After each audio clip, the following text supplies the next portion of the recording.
Om Tava Kathamritam Tapta Jivanam Kavibhiditam Kalma Shapaham Shravanamangalam Srimadatam Bhuvi Grinanti Jai Burida Janaha.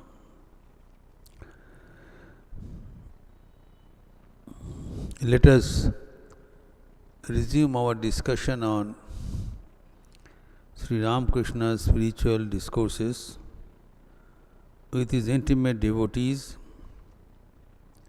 in the house of Sri Girish Chandra Ghosh, situated in North Kolkata.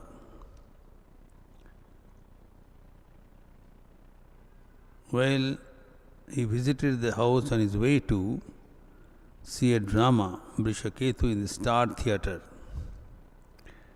and it was dated 25th February 1885, following the birthday celebration of Sri Ramakrishna in that year. Birthday celebration means the celebration which is to be performed and even done now, the Sunday following the Sri Ramakrishna's calendar birthday Tithi Puja, as per the almanac. The calendar birthday is 18 February 1836, but it is on Shukla Ditya. It falls on various days of the week. Since it is not convenient for the devotees to attend the birthday celebration on a weekday, Sri Ramakrishna used to make a special concession for the convenience of the devotees to adjust his birthday celebration. He is totally committed for the welfare of the devotees and extremely concerned about especially the householder devotees. He knows that how much stress and strain they withstand in order to follow the pursuit of God. So his advice for the devotees is especially meant for the common householder devotees, and he was eager to stress again and again that realization of God is possible for both sannyasins and householders, and he used to make everything oriented for the householder devotees so that they can march ahead. So here he gave one golden advice to the brother of the Girish Chandra Ghosh, Sri Atul Chandra Ghosh, who was an advocate in Calcutta High Court. Now, Sri Ramakrishna used to warn the medical and legal professionals, saying that it is difficult for them to pursue the path of God to become spiritual. The lawyers and doctors have a special watch because their profession is contrary to the spiritual discipline. Because their profession necessitates to accept money even at the point of distress. When a person is in distress, he is sick, he is facing the life and death, then come what may, he has to pay for his treatment. Now, unless a doctor receives a fee for the ailing patients, he cannot survive. But at the same time, the condition when a patient is put in is a totally helpless condition. At that moment, to drag money from them makes them heartless, and which is contrary to spiritual progress. The lawyers also have the same profession. When a person is in distress and come what may, he has to pay to get rid of the problem. But then he never said that they are debarred from spiritual realization. This is important. That's why I bring this point here, because there is a lot of questions are asked. Swamiji, are they debarred from? No, because this specific advice was given to Atul, specifically to Atul, which was a lawyer, Calcutta High Court. And what did he say? He didn't give a tall order to realization of God. Neither he has to go to Uttarkashi or any Himalayas or a jungle to make full-time pursuit of God or living his hearth and home or do something very special. He says simply, you maintain your daily routine and also call on God. Work and worship must go hand in hand. It's सबसे simple. It is too simple to be believed. इनका जो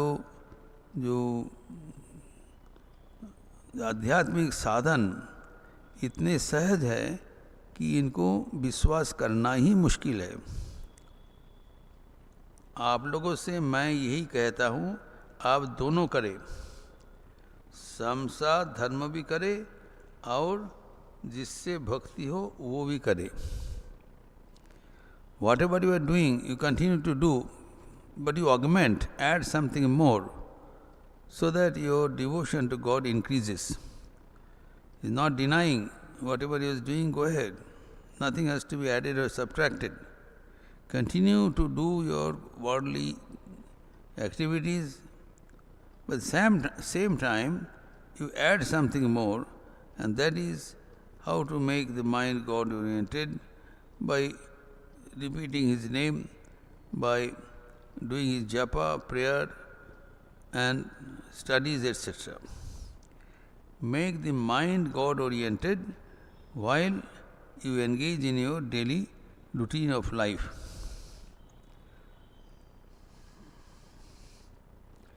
Now, one person was there in the congregation. He asked a very pertinent question, which is getting more and more relevant as the days roll by. Because now, especially in India, we are all very caste-ridden, Jat-Path, especially in northern India, also in South India, there is a lot of controversy regarding our caste system. That everywhere India is ridden with this caste problem. There are even political parties, they become polarized with the caste system, and it has created a lot of confusion throughout the country and dividing the country. And this is not spiritual. So we need a direct guideline, we need a direction from the Supreme. Now, Sri Ramakrishna is God incarnate. So it is very important to hear his comments about the caste system and then implement it in our life. What he has to say? This is a very, very pertinent question. And you see how wonderfully he has dissolved. Without denying, without breaking the system, without undermining our orthodox system and the modern terminology, he has made a wonderful compromise, a harmony for the benefit of one and all. The question was simple. He asked, क्या ब्राह्मण न होने से मनुष्य सिद्ध होता है? Can any non-Brahmin realize God? Simpler word. Can anyone but a Brahmin achieve perfection? Because he is saying, the Atul, he is not a Brahmin. He is Ghosh, he is the non-Brahmin person, caste, belong to the Kshatriya class. But Sri Ramakrishna is saying, you go on performing your worldly duties and call on God, and that is enough for you. The basic question is, being a non-Brahmin, can he realize God in this body, in this life? Now, this is not an irrelevant question even now. Even now, there are a lot of formalities even done, even in Ramakrishna order, which is meant for Brahmins alone. Because that is as per tradition. Now what to do? Should he break the tradition and do a new system as in the Western life? Or he maintain the tradition and be facing the caste-ridden society? Now we have to understand very seriously. Now Sri Ramakrishna never undermined the Brahmins. You have to understand clearly. He has never said the Brahmin system should be abolished, all at one. He never said. His idea was, which has been explained later by Swami Vivekananda, that he never believed in leveling down. He always believed in leveling up. If a person is non-Brahmin, then instead of condemning the Brahmins, you do something so that he comes in the level of Brahmins. Brahmins are naturally well placed.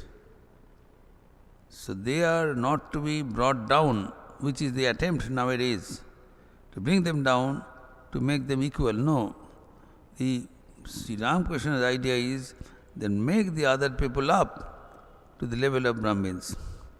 You have to understand what is this, the secret of a Brahmin. What advantage do they have? Why they are placed higher in the society? It has been said in the Bhagavad Gita that whatever we do in this life gets carried over. Now, the caste system which has been prescribed in our this society, there will be one caste, the Brahmin caste, which is specifically designed to call on God and make their life God-oriented. Those who are Swatik Pradhan. They are born with the inherent qualities of trying to motivate this life, orient this life towards God. So they have a different way of life, different system of development. There is another variety, the Kshatriyas, which are Raja Pradhan. They are supposed to protect the society, protect the country. There will be warriors, there will be administrators, running the show. Similarly, there will be another caste, the Vaishyas, who are the traders. They have the communication and then supplying different commodities to different sections of the society. And fourth class will be Shudras, who will be given the major grant of the service, agriculture, maintenance. So all these service facilities. So these are how the caste is propagated. Now, when a person is extremely sincere to realize God, and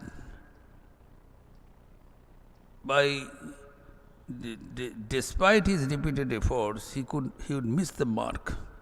He could not achieve. What happens to him? This was the question asked by Arjuna to Sri Krishna. That Sri Krishna, he said that you are saying that the mind should be concentrated towards God and then only you will realize God. But mind is so restless, it may not be possible for a man to concentrate the mind right away despite repeated attempts. If at the end of the hour, at the close of the day, the end of the life, it is found that he has not become successful. He could not realize God despite his lifelong attempt. Then what happens to him? Arjuna said that since he has not been successful in realizing God, and neither he could enjoy the life in this world as others, then doesn't he get lost? Neither here nor there. He could not be successful in the world because he left his worldly pursuits, and he could not be successful in the spiritual life because he could not realize God. Then he lost both ends.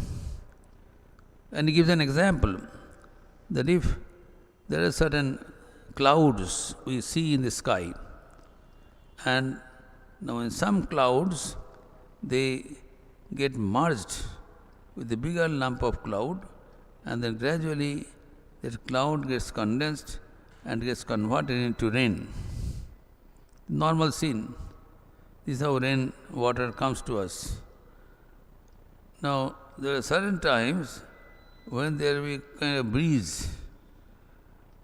So, when a small cloud is floating, trying to come together and then form a bigger cloud, then it gets condensed and comes back as pure water. But sometimes this doesn't happen. Sometimes the clouds, in being unsuccessful to get attached with a bigger lump of cloud, they, by the blow of air, they get dispersed. Cloud is dispersed, it gets vanished.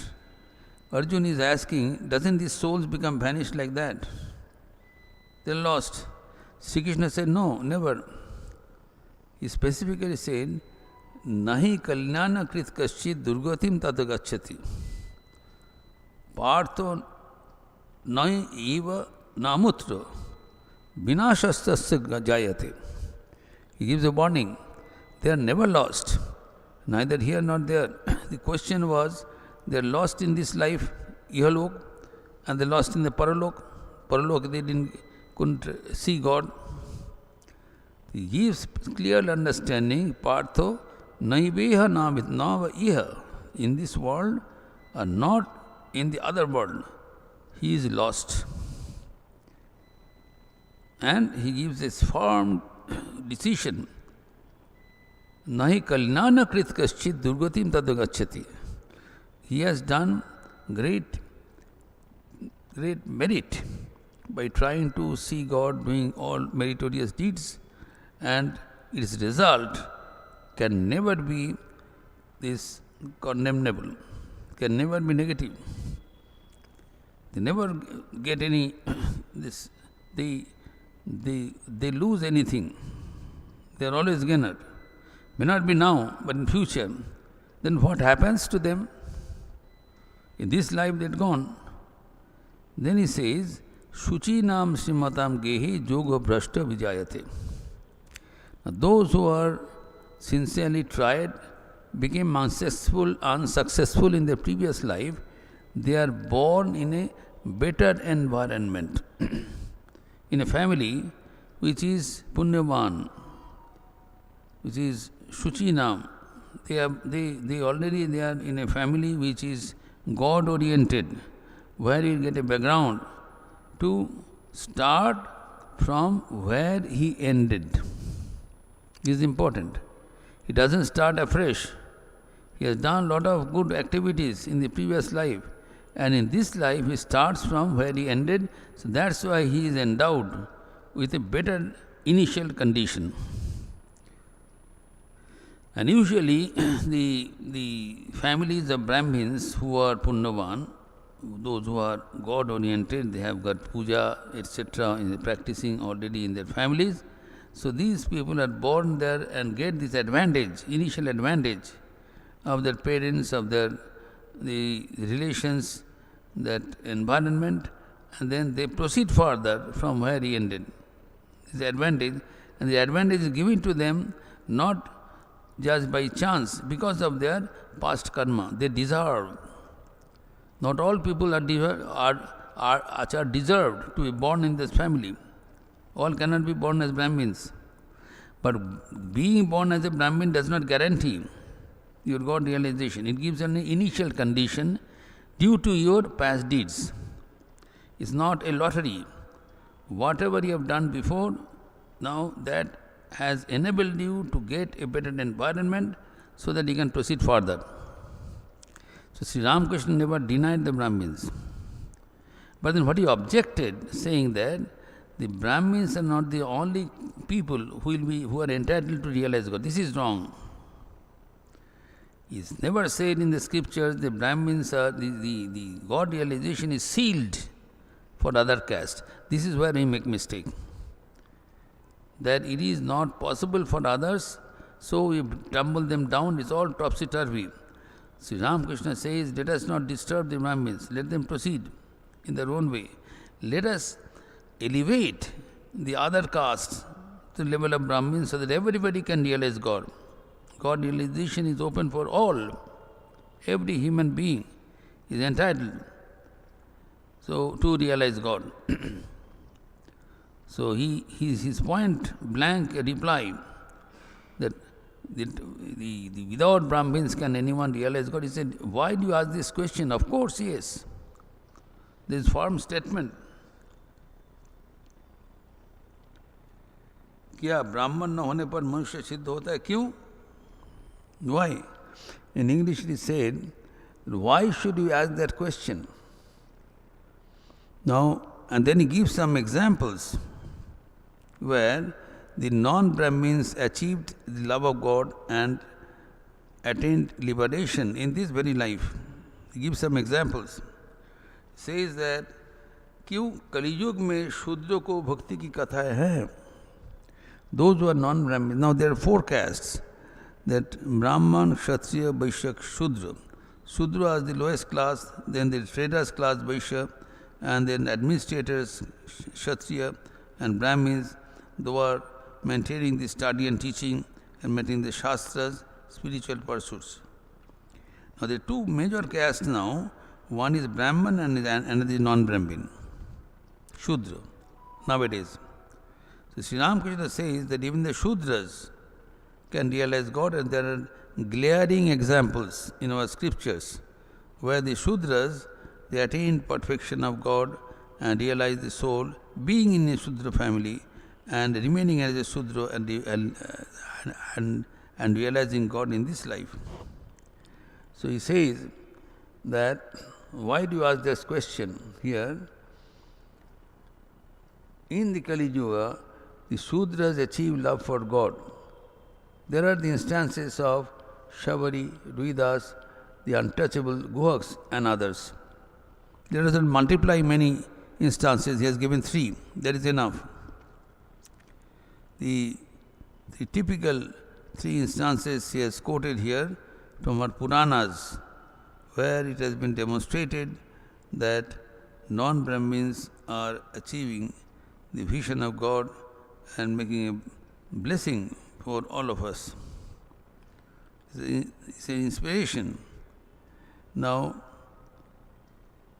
here we have to understand this when the Sri Chaitanya came.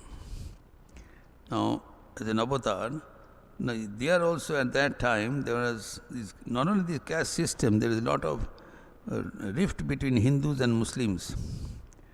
So Chaitanya Dev made this resolved this caste system by making a separate caste, separate jati, and that is the caste of devotees. Chaitanya Dev didn't meddle with the caste divisions. He said that let the caste system remain wherever they are. But those who want to realize God, those who love for God, they belong to one jati that is called Bhakta. The Bhakta is then a separate jati. Whoever is a Bhakta can realize God, irrespective of his background. Anybody can become Bhakta. But if a person is a Bhakta, that is who's trying to realize God, who's praying for God in any form, doesn't matter.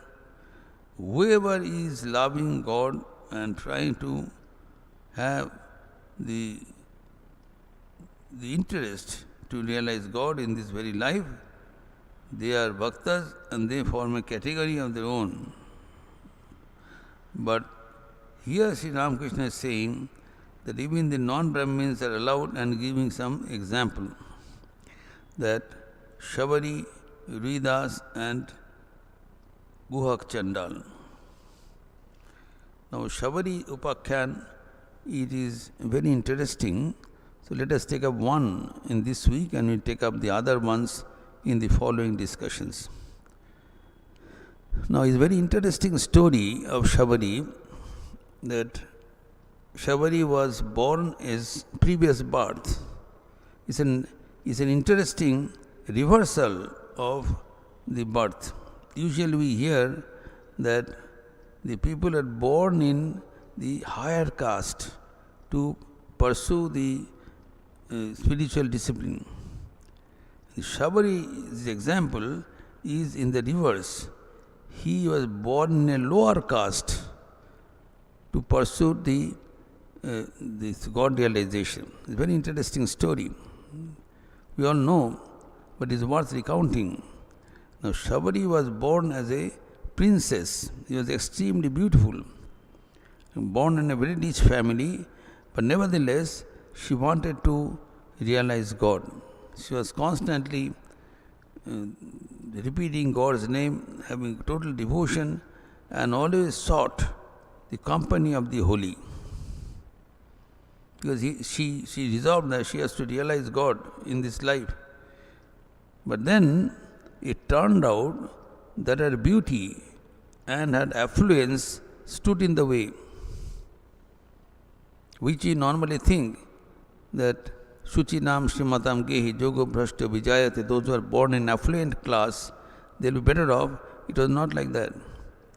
Shabari was very beautiful and was very much well cared of. Then she wanted to have a company of the holy. So there was a Kumbh Mela in Prayagraj. So she went there and she wanted to hear the pravachan, the sermon from the congregation.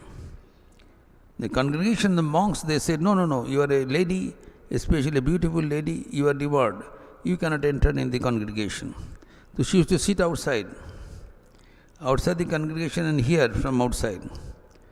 And everywhere she was condemned because she was a lady, and especially a beautiful lady from affluent class. They say, you stay wherever you are. So it was a counterproductive for her.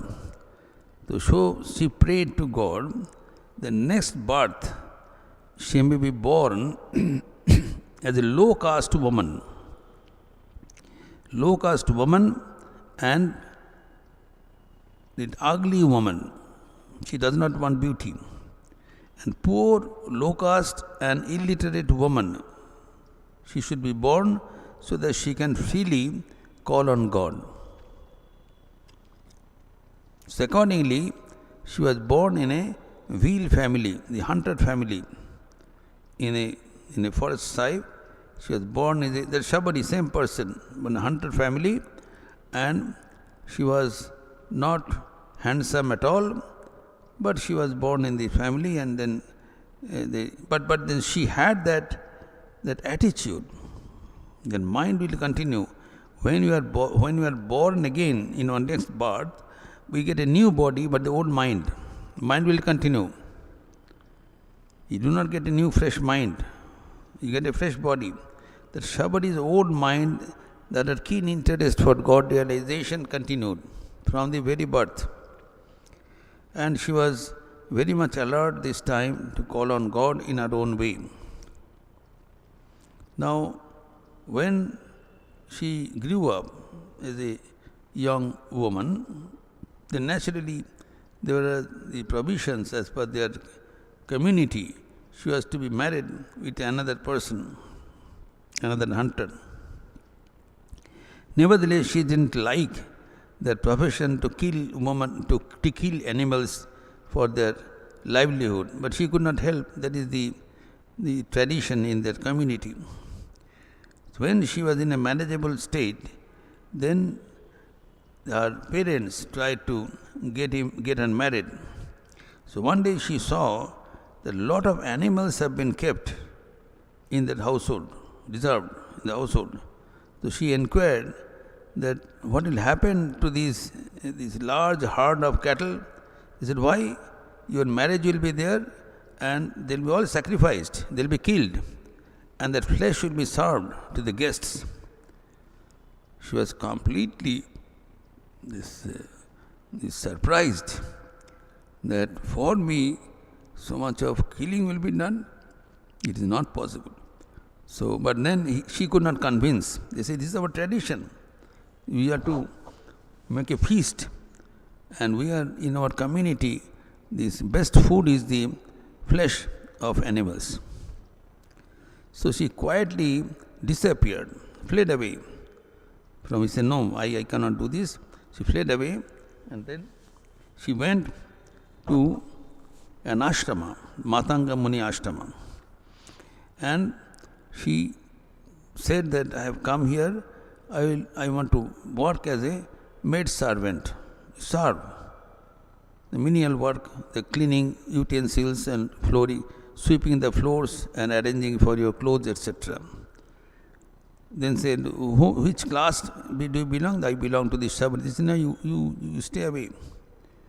You stay away, do not touch us, but do the work from a distance. He said, all right.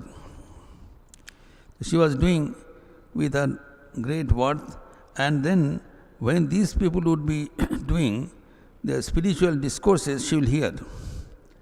Sitting at a distance, she will simply hear the spiritual discourses. Though she will not be invited in their congregation, but from a distance she will hear. And she was doing the work with great interest. And then, but they were said that now, so there was a big this community, congregation, where she went and she saw a lot of sadhus. She went and then she was serving. Everybody was happy with her service. So then someone asked her that which community does she belong? Then she said, I belong to this Bhil family, and then they said, Ram, Ram, you are untouchable. We cannot take your service. You get away from here. Now, here also she has been thrown away. Then there was one Rishi, Matanga Muni. He became very sympathetic. He said, all right, you go to my ashrama, you go and stay there, and I will accommodate you. Do not worry. She went to the ashrama on Matanga, and then there she was rehabilitated. She was serving as a maid servant. You see, the Shabari, that untouchable. They are saying that what happens to non-Brahmins is an ideal example. So then she was serving, and there are many that anchorites, they joined in that order, and then when the time became ripened, they left the body. But then she saw that here also they were not able to see God. She saw that. Here also, so many anchorites, they are doing a lot of penance throughout their life, but they also lived the life without seeing God. Very interesting story. So she was waiting nevertheless, but seeing her this patience and earnestness for God realization, her guru, Matanga Muni, said that Shabari, then she asked Shabari that what more I have to do to realize God. Because there are a lot of disciplines are mentioned, that Tirthabhas, that going to pilgrimages, and then doing these upavas, and then making charity. What else I have to do? Then the Guru said, you don't have to do anything. Neither you to leave this ashrama. Your sincerity demands go.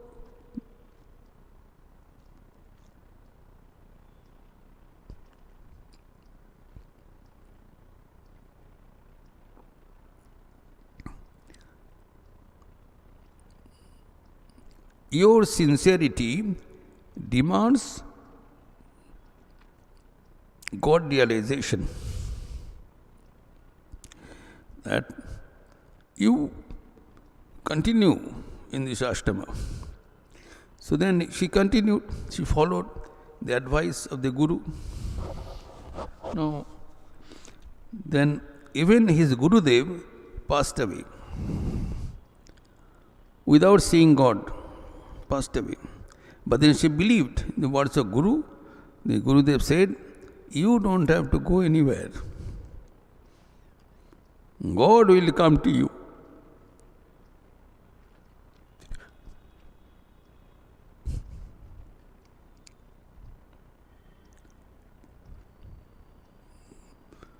So, intrinsic faith in the words of the Guru.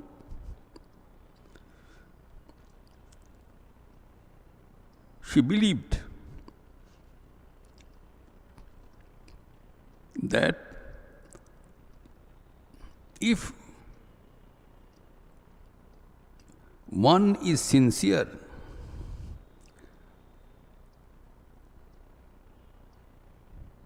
then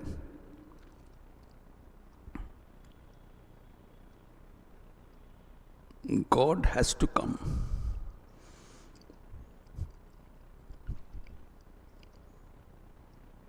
So she continued, and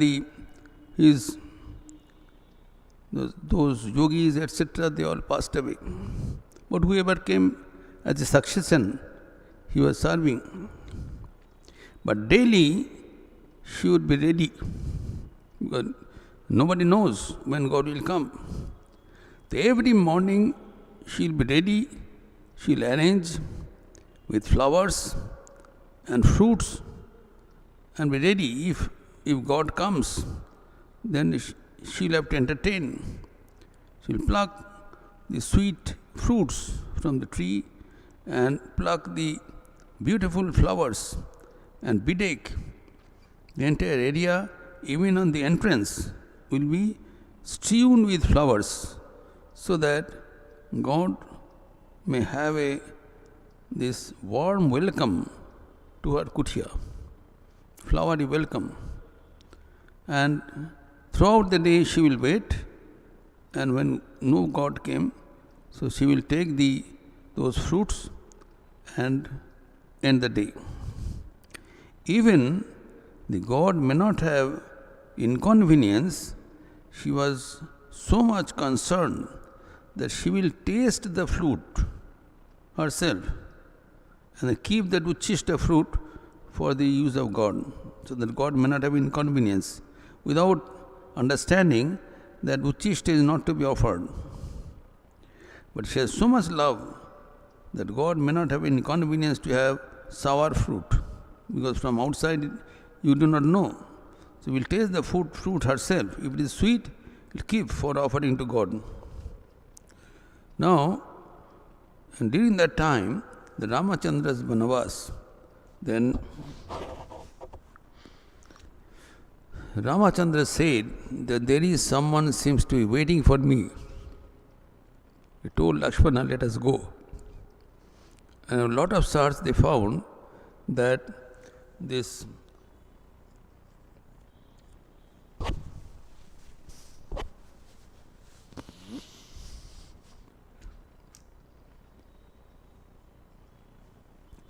there is one kutia where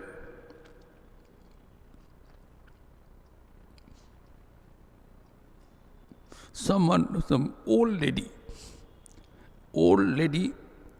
she is from a low origin and she is eagerly waiting for someone. So they went, and the Shabari greeted them and offered those fruits, and Ramchandra gladly accepted. And when Ramachandra came, the question is how Shabari could identify him. He didn't put a signboard that I am God. Many people came and went. But when Ramchandra with Lakshmana arrived, so Shabari immediately understood that it is God and no one else. How? Because God, when He comes with His splendor. Even a holy man, when he comes, his holiness cannot be suppressed.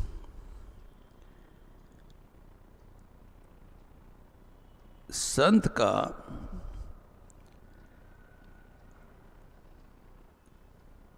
जो गुणावली वो चेहरा में दिखाई पड़ता है. So God cannot suppress his splendor whatever way he tries. Sri Ramakrishna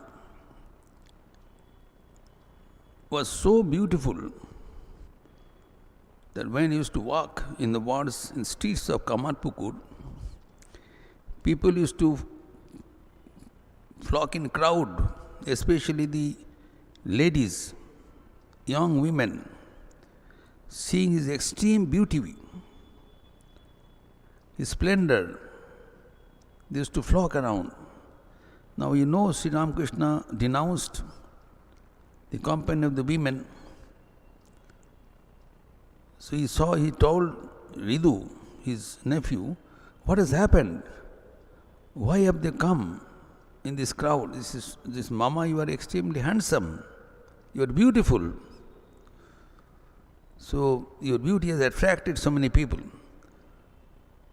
Then he said that he prayed to Ma Kali so that his beauty is suppressed. It is not seen outside. And in order to get rid of those women, he said that now I want to become naked. So that seeing me, everybody will fly away. Then his nephew said, but mother, you need not take that drastic step. You wait, I will cover your face with a thick chadar so that nobody will be able to see you. He covered his face and he crossed over that area. And then he prayed to Ma Kali that his beauty is suppressed. But then, having suppressed all his beauty,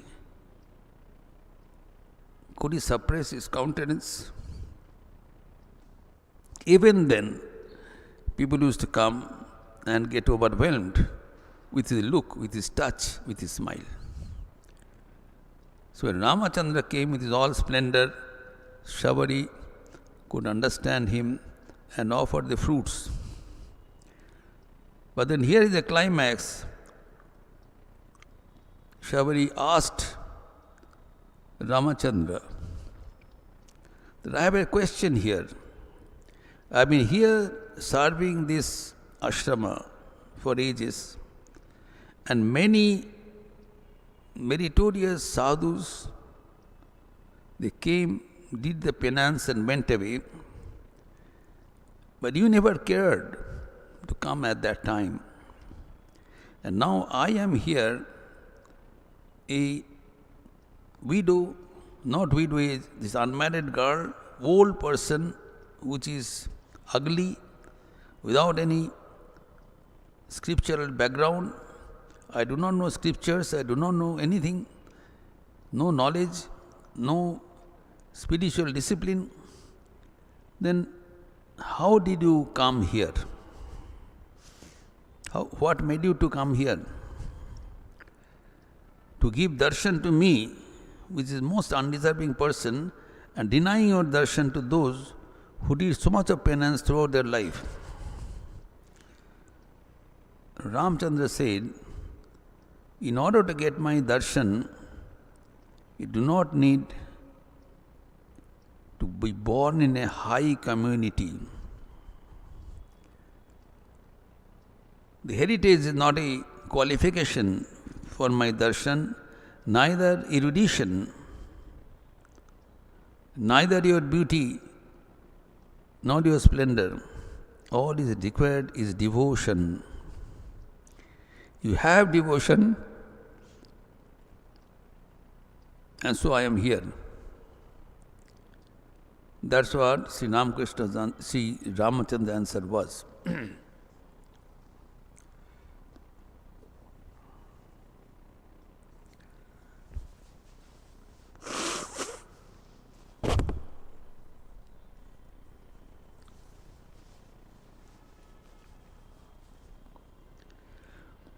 And then he explained the devotion though it is open for all, but it is rare to achieve in this life. Those who are serious and do this sadhana for having devotion in their life, irrespective of their birth, they will be able to realize God, as I have done come here. And then Ramachandra gave the ninefold classifications of this devotion, which is called Navadha Bhakti. Ninefold classifications of the devotion which enables one to see God. The first is company of the holy.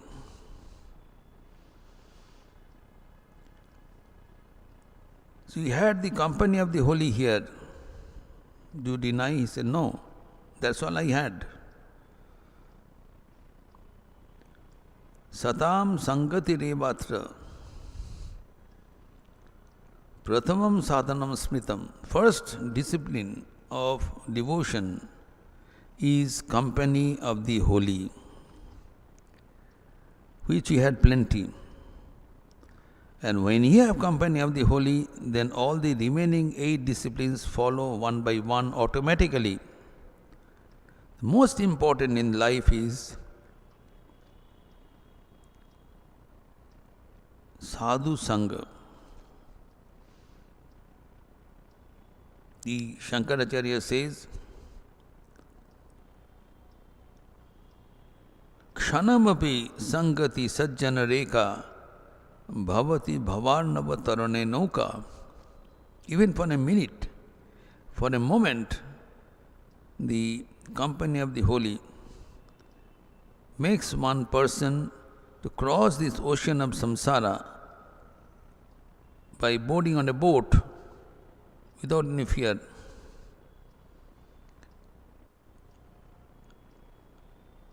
Sadhu sango, sarva shastre koi. Lava matra sadhu sange sarva siddhi hoy. Lava means just kanika. Even a small amount of sadhu sang makes one cross this ocean of samsara. Sri Ramakrishna also says,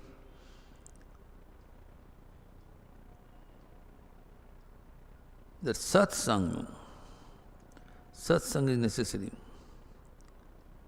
Satsangati nishvagatam nissangati nirmohotatvam nirmohotatve nirgunatattam nirgunatate jivan mukti. So when you have satsang, then he explains one by one. That afterwards, thinking of the holy birth of the avatars, Janma Jivan, अवतार का जीवन कथा, then उनके नाम गुण कीर्तन, then उनके व्याख्यान, गीता उपनिषद आदि, ये सब उसके बाद मत आएंगे. उसके बाद गुरु सेवा, आचार्योपासनम, which you have done. Even how thinking of the Guru as no other than God. And then thereafter, this Ishwar Puja, Bhakti Sahakar Puja, then नाम जपन, एवं अष्टम है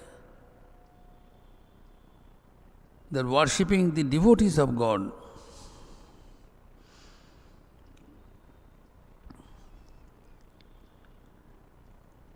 The devotees of God are to be worshipped more than the God. Bhagavan has given this mark of the devotees. Mad bhakteshu adhika puja sarvabhuteshu manmatihi bahyartheshu viragitvam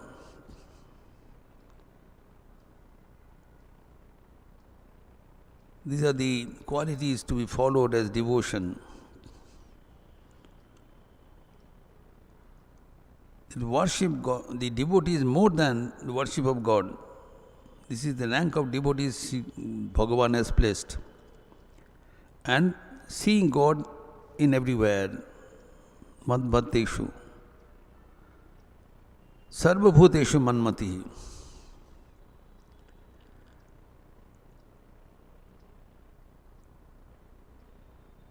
And Bahyartheshu viragitam samadhi sadhanam tatha. You have to have vairagya. One cannot attain, one cannot aspire for worldly pleasures and divine communion together. One has to give up one for the sake of other. And then sadhan, samadhama upadati tidiksha shraddha samadhan. And finally, ashtamam navam tattva vicharo iti bhamini. And Bhagavan ka vivek, vichar, discrimination between the real and the unreal. What is to stay forever and what is to go, what is transitory. Opting for the permanent and giving up the transitory. These are all ninefold of devotions which ensures realization of God followed by mukti. These are the two outcomes of this bhakti. First, we see God, and followed by we get liberated from this endless chain of birth and death. And Sri Ramchandra says, you have started with this company of the holy, even one is enough. But by that company of the holy, you have achieved all other disciplines automatically. And that has enabled you to see me here. Ramchandra चल कर पहुंचाना पड़ा, शबरी कहीं पर नहीं गया. As was said by her guru, आपको कहीं नहीं जाना है, यहाँ पर बैठे रहे, भगवान आएंगे. And then he says, you have seen me and now you will be liberated. Tatkal. Even there he says,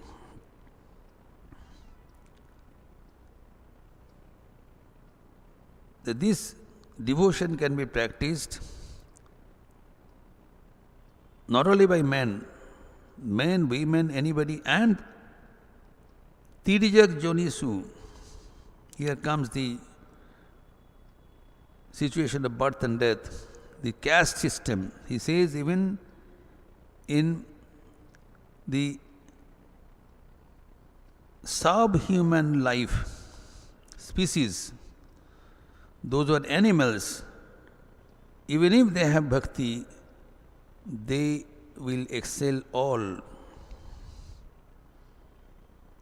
So this question which was asked, can anybody receive perfection not being Brahmin? Sri Ramakrishna gives the answer through the example of Shabari. Shabari was not a Brahmin. Not only she was born in a higher caste like Kshatriya, but she was the lowest Sudra class, hunter family, without any knowledge of scriptures. Only tool was bhakti. And there Ramachandra says, this bhakti, even if it is taken by an animal, he will be able to realize God. Example is Hanuman. He is a monkey.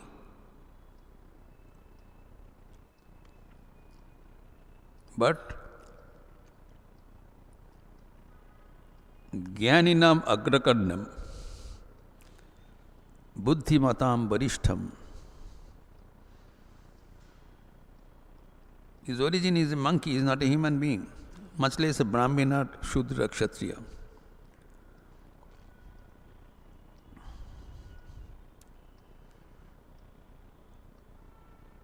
Vaidehi Saitam Suradrumatale Haime Mahamandape Madhye Pushpaka Ashane Manimaye Virashane Sangastitam Agre Bachati Pravanjana Sute Tattam Manindrai Param Vyakhativi Bharatabihi Paribritam Ramam Bhaje Shyamalam.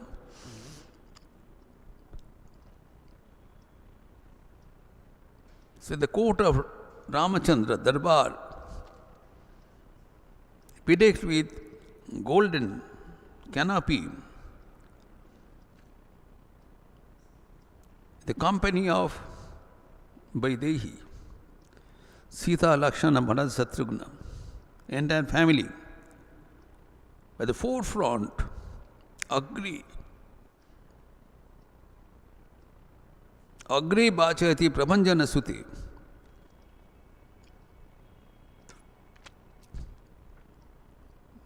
In the forefront, Hanumanji Birajman. And in what position?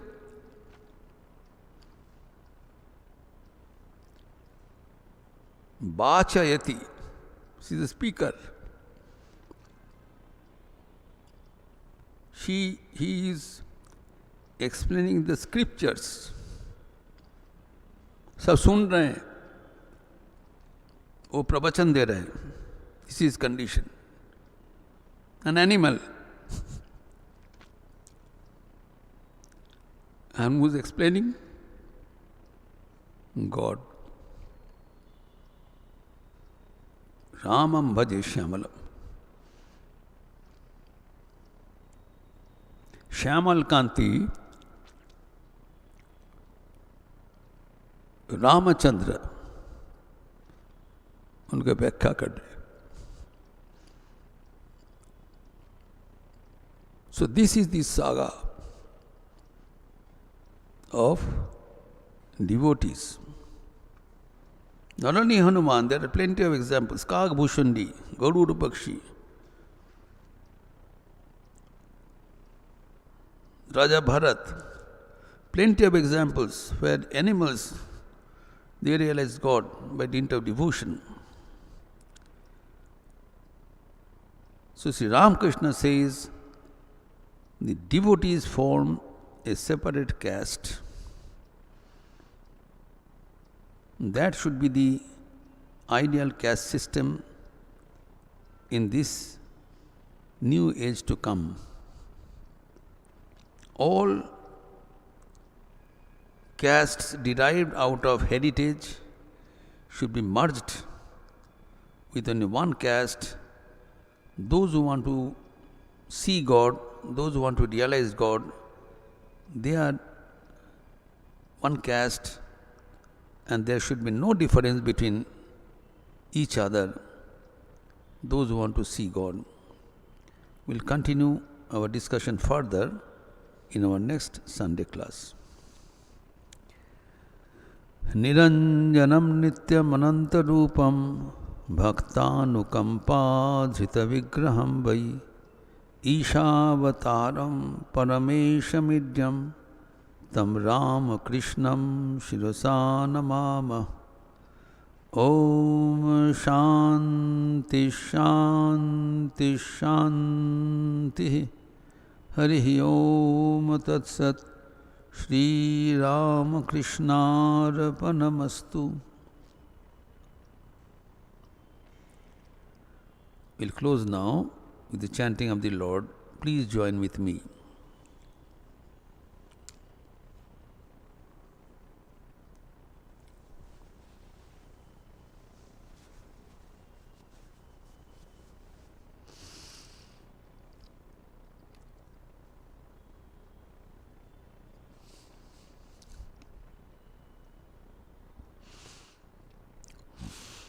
Hari Om Ramakrishna, Hari Om Ramakrishna, Hari Om Ramakrishna, Hari Om. Hari Om Ramakrishna, Hari Om Ramakrishna, Hari Om Ramakrishna, Hari Om.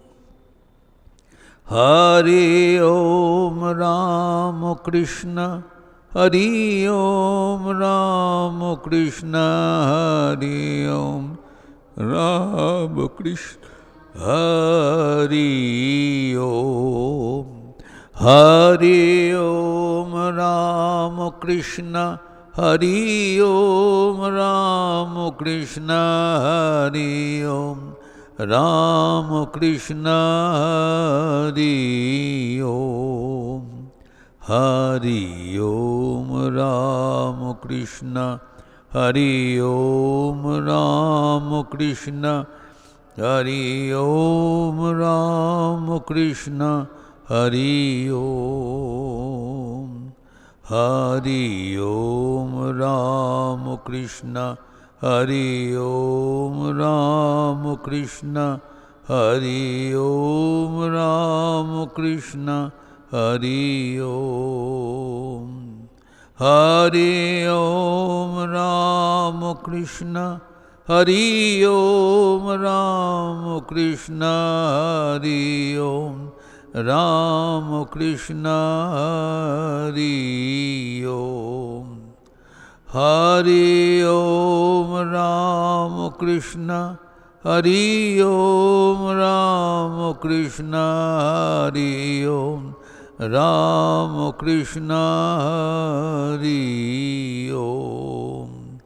Hari Om Ramakrishna, Hari Om Ramakrishna, Hari Om Ramakrishna, Hari Om.